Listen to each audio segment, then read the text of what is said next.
Traoré, connu généralement sous le nom de El Hadj Mamadou Traoré sur Facebook. Je suis membre du COC de GPS, c'est-à-dire le comité d'orientation et de coordination.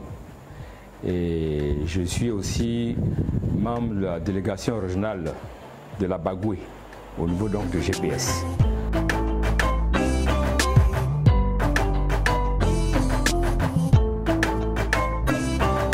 La date du 19 septembre 2002 me rappelle le jour où des jeunes gens qui avaient rêvé à un changement positif pour leur pays ont été contraints de prendre des armes pour tenter de faire tomber le régime en place, qui était le régime de Laurent Gbagbo, pour que justement on puisse mettre en place tout un processus afin que la Côte d'Ivoire puisse ouvrir la voie à un état de droit et à un état démocratique. En d'autres termes, le 19 septembre 2002, c'est le début de ce qu'on a appelé la rébellion ivoirienne de Côte d'Ivoire. C'est cette date-là qui me fait penser au 19 septembre 2002.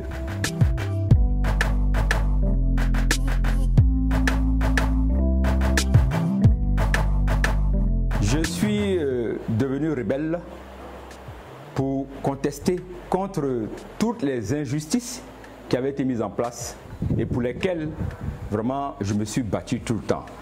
Quelles étaient ces premières injustices-là? La première injustice, on avait donc empêché un candidat comme le président Alassane Ouattara, qui était le président du RDR, par tous les moyens d'être candidat en Côte d'Ivoire. Chose auxquelles nous avons protesté. Ensuite, nous avons assisté avec l'ivoirité et même avec l'arrivée de Laurent Gbagbo au pouvoir à une marginalisation des populations du Nord qui étaient assimilées à des étrangers parce qu'ils avaient des noms qui ressemblaient aux noms des pays limitrophes comme le Mali, le Burkina et la Guinée. Et donc ces populations du Nord-là étaient traquées et donc nous avons voulu aussi mettre fin à cette situation des populations du Nord. Et j'avoue que, comme je l'ai dit, nous avons connu plusieurs crises au niveau politique. Ces crises-là qui étaient liées justement à une mauvaise gestion de la vie politique. Et donc, c'est contre toutes ces injustices, contre toute cette situation en place, que je me suis engagé à fond dans la rébellion afin que nous puissions trouver la solution pour changer cette situation et améliorer la situation ivoirienne. Et c'est ce qui a mené El Hadj Mamadou Traoré à s'engager à fond dans la rébellion de septembre 2002.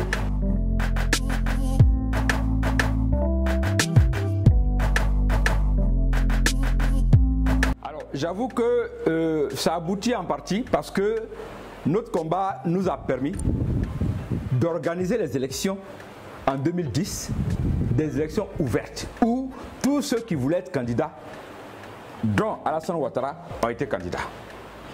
Ça a été le premier combat que nous avons mené.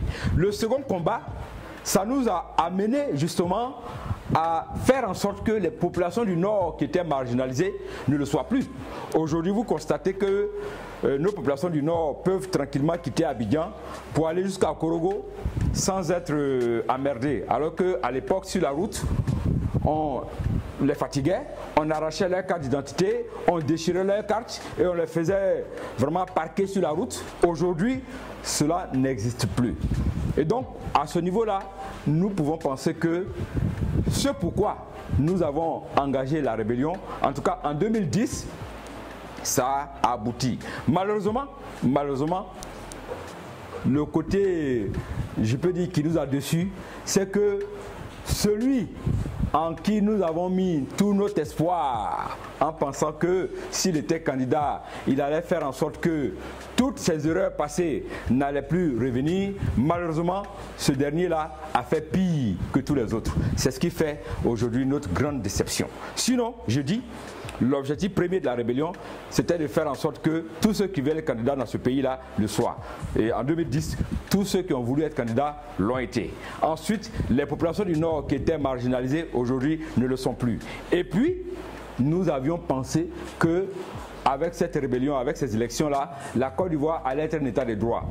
Malheureusement, notre grosse déception est venue du fait qu'aujourd'hui, nous ne sommes pas un pays, un état de droit. Et ça, c'est vraiment le côté négatif que nous ressentons aujourd'hui à travers le combat que nous avons mené.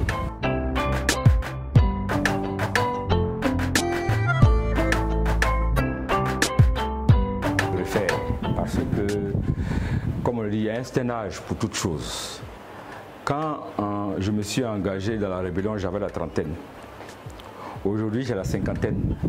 Et donc, il y a un certain âge pour tout faire. En tout cas, si c'était à refaire, moi, El Hadj Mamadou Traoré, en tout cas, je ne me serais plus engagé dans une rébellion, parce que la rébellion dans laquelle je me suis engagé, malheureusement, n'a pas donné les résultats que nous voulions.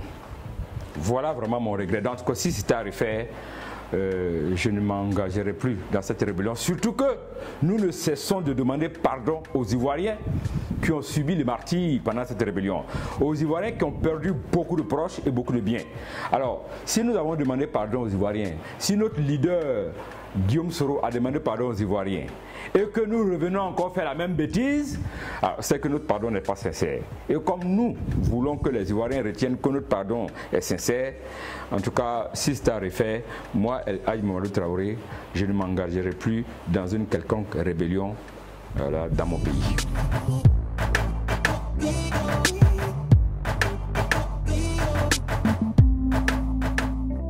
Nous avons nié cela à l'époque parce que j'avoue que ce n'était pas une bonne stratégie. Pourquoi? Pour nous en tout cas, quand nous avons engagé la rébellion, il n'était pas le parrain. Ce que les gens ne savent pas. Seulement, la rébellion a profité à quelqu'un. C'est le président Alassane Ouattara.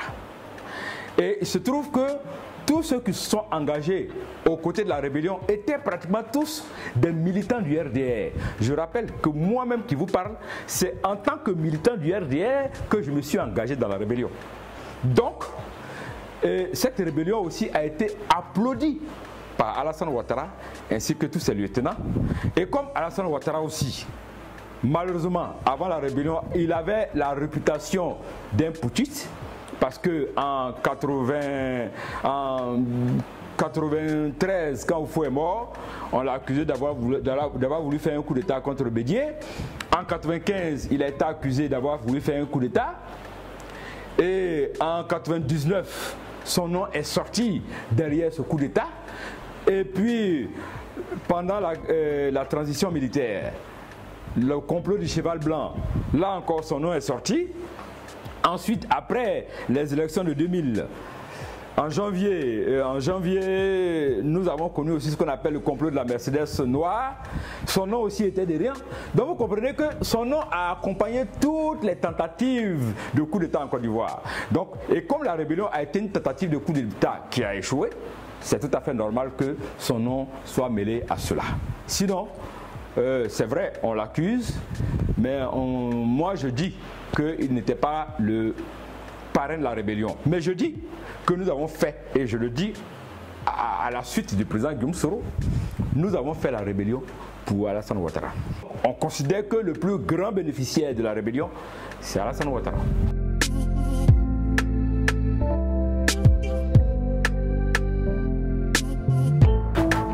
Alors, j'avoue que c'est ce qui explique justement le côté ridicule de ceux qui aujourd'hui traitent le président Guillaume Soro de rebelle. Si les militants du PDCI l'accusent de rebelle, on peut comprendre, c'est normal. Si les militants du FPI l'accusent de rebelle, on peut comprendre, c'est normal. Mais je dis non. ce ne sont pas les militants du RDR qui peuvent accuser Guillaume Soro de rebelle, parce que je dis, pendant la rébellion, le RDR était avec nous. Le RDR était co-auteur de cette rébellion. Parce que beaucoup de cadres ont été, des cadres du RDR ont été recrutés dans cette rébellion. Beaucoup de cadres du RDR ont été gérés par cette rébellion. Et donc, Alassane Ouattara lui-même, rappelez-vous, avait félicité Guillaume Soro à Ferké pour l'action qu'il a menée. Alors donc, aujourd'hui, quand je vois que ce sont ceux-là qui sont considérés comme des éternels putschistes. Je viens de donner le parcours d'Alassane Ouattara, qui a été accusé de tous les noms de putschistes. Quand aujourd'hui ce sont ceux-là qui avaient applaudi hier la rébellion, qui accusent aujourd'hui Guillaume Soro d'être rebelle, je ris. Mais aujourd'hui ça me fait mal. Ça me fait mal parce que ça veut dire que nous nous sommes battus. Guillaume Soro a gâté son nom pour des gens qui aujourd'hui ne lui sont pas reconnaissants.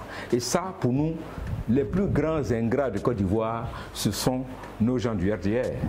Ce sont les plus grands ingrats de Côte d'Ivoire parce qu'aujourd'hui, si le nom de Guillaume Soro est gâté aujourd'hui, comme on dit, au nom de cette rébellion-là, c'est au profit de Alassane Ouattara et de ses lieutenants qui sont autour de lui, qui bénéficient aujourd'hui du pouvoir que Guillaume Soro leur a remis.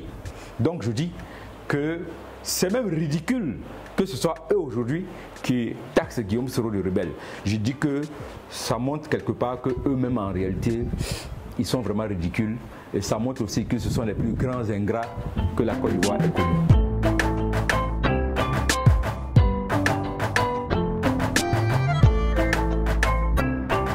Oui, c'est vrai que toutes les sciences politiques l'ont démontré, qu'à chaque fois qu'il y a une révolution, à chaque fois qu'il y a un coup d'État, les acteurs de ce coup d'État finissent toujours par se bouffer le nez. On l'a vu pour le coup d'État de 99. Les jeunes gens qui ont installé le général Gueye au pouvoir, on a vu après le général Gueye a commencé à s'en prendre à ces jeunes gens.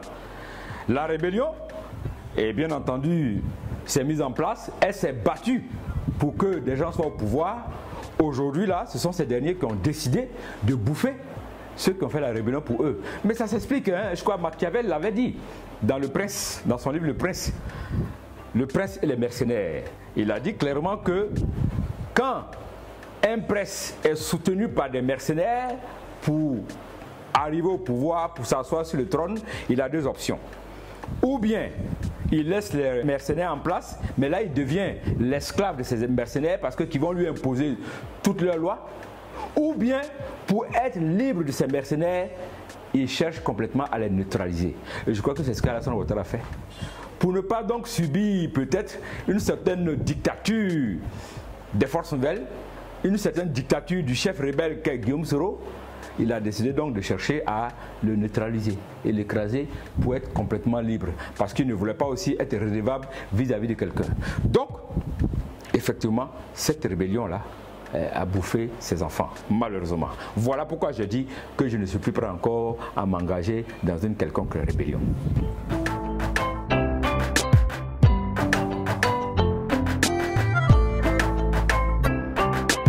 Alors, ceux qui sont morts, vous le savez, pendant la rébellion, il y a eu beaucoup d'affrontements, certains sont morts.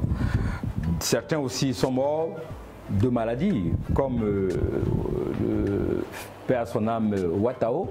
Nous, vraiment, sa mort nous attriste et ça attriste le président Guillaume Soro qui n'a pas pu assister aux obsèques de son frère.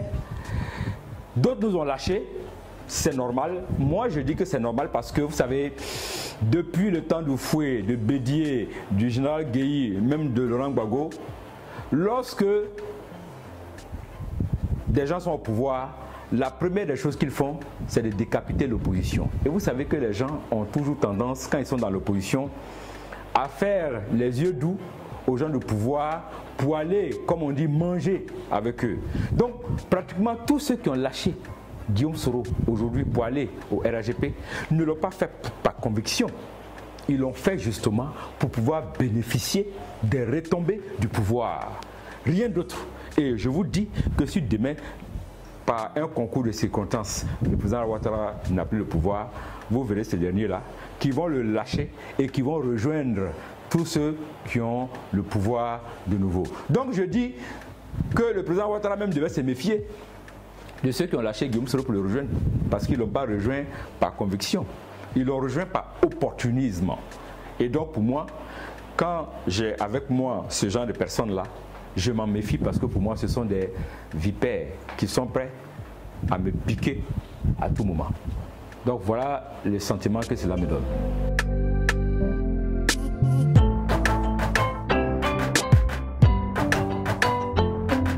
Non, pas du tout. Contrairement à ce qu'on croit, c'est vrai qu'il a été lâché par beaucoup de ses compagnons, mais il n'est pas un homme seul.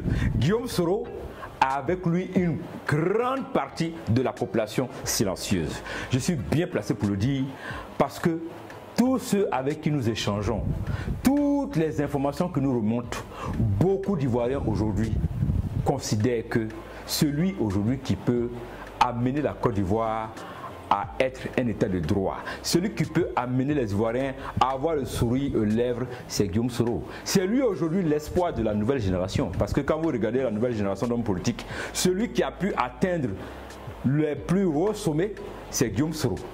Et aujourd'hui, je vous dis, la population, la majorité silencieuse est avec Guillaume Soro. Il n'est pas un homme seul. Vous savez, le pouvoir actuel a tellement instituer une peur dans l'esprit des Ivoiriens que les gens ont peur même de parler. Ils sont obligés de murmurer pour qu'ils puissent communiquer. Et donc aujourd'hui, je vous dis, Guillaume Soro a du monde derrière lui. Regardez, pour l'opposant qu'il est, avec tout ce qu'il a connu comme trac, mais il a encore des gens qui sont encore là pour le soutenir, qui sont prêts encore à mouiller le maillot pour lui. Et je ne vous dis pas, au niveau international, si vous savez combien de fois Guillaume Soro est apprécié par la communauté internationale, mais qui, pour des relations diplomatiques, ne peut pas le faire savoir au chef de l'État parce que ça peut dégénérer sur beaucoup d'incidents diplomatiques, les gens se taisent. Mais au niveau de la population ivoirienne, je peux vous dire qu'une grande majorité de la population ivoirienne, que ce soit ceux du PDCI, que ce soit ceux du FPI. Alors même ceux qui sont au RHGP, ils sont les plus nombreux, je vous dis, ils sont les plus nombreux qui soutiennent le président Guillaume Soro. Mais pas peur, ils sont obligés de se taire. Voilà pourquoi le président Alassane Ouattara sait très bien que si Guillaume Soro était candidat en 2020, c'était dangereux pour lui. Parce que lui-même, il a fait un sondage au sein même de son parti, il s'est rendu compte que si Guillaume Soro était candidat, il n'avait pas de chance de gagner. Donc voilà pourquoi il a écarté. Cela prouve que Guillaume Soro n'est pas un homme seul. Ses compagnons qui l'ont lâché, nous considérons que c'est Dieu lui-même qui a fait le tri autour de Guillaume Soro pour lui permettre de pouvoir gouverner le pays demain avec des hommes qui peuvent l'accompagner. Ça veut dire que ceux qui l'ont lâché sont des gens qui allaient le tirer vers le bas. Et comme Dieu ne voulait pas que le pouvoir de Guillaume Soro, si demain il a soit un pouvoir terni et gâché, il a extirpé tranquillement toutes ces personnes autour de Guillaume Soro, afin que demain, lorsqu'il aura le pouvoir, il va gérer ce pouvoir tranquillement et les Ivoiriens seront heureux, ils vont avoir le sourire aux lèvres. Donc, Guillaume Soro n'est pas un homme seul, au contraire, il a avec lui une bonne partie de la population ivoirienne.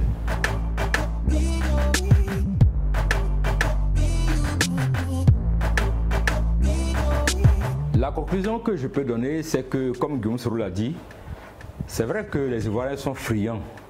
Ils veulent que les uns et les autres se réconcilient. C'est tout à fait normal parce que les Ivoiriens sont fatigués des crises que nous avons connues. Mais Guillaume Soro l'a toujours dit, il faut laisser les choses aller à leur rythme. Il ne faudrait pas forcer la réconciliation. Parce que si on force la réconciliation, elle ne sera pas sincère et nous allons tomber dans les travers. Voilà pourquoi je vous dis, il n'y a pas plus réconciliateur que Guillaume Soro. Je rappelle que de tous les leaders politiques, Guillaume Soro a été le premier, d'abord, qui a demandé pardon aux Ivoiriens pour tout ce qu'il a commis comme faute. À ma connaissance, ni le président Bédié, ni le président Alassane Ouattara, ni le président Gbagbo n'ont demandé pardon encore aux Ivoiriens pour tout ce qu'ils ont fait. Pourtant, je dis, la rébellion est la conséquence des conflits Bédié, Ouattara, Laurent Gbagbo. Donc ce sont ceux-là qui nous ont entraînés dans la rébellion de 2002. Mais Guillaume Soro, comme c'est lui qui était à la tête, il a demandé pardon aux Ivoiriens. Et en même temps, il a demandé aux Ivoiriens aussi de se pardonner, de faire en sorte qu'ils puissent se parler. Donc je dis que les Ivoiriens veulent la réconciliation. Nous tous, nous voulons la réconciliation, mais nous voulons que cette réconciliation-là se fasse sincèrement et au pas. et à un pas vraiment, je veux dire, à un pas mesuré, pour ne pas qu'il y ait de la précipitation, parce que s'il y a beaucoup de précipitation, la réconciliation ne sera pas sincère et les Ivoiriens vont tomber encore dans les travers d'hier.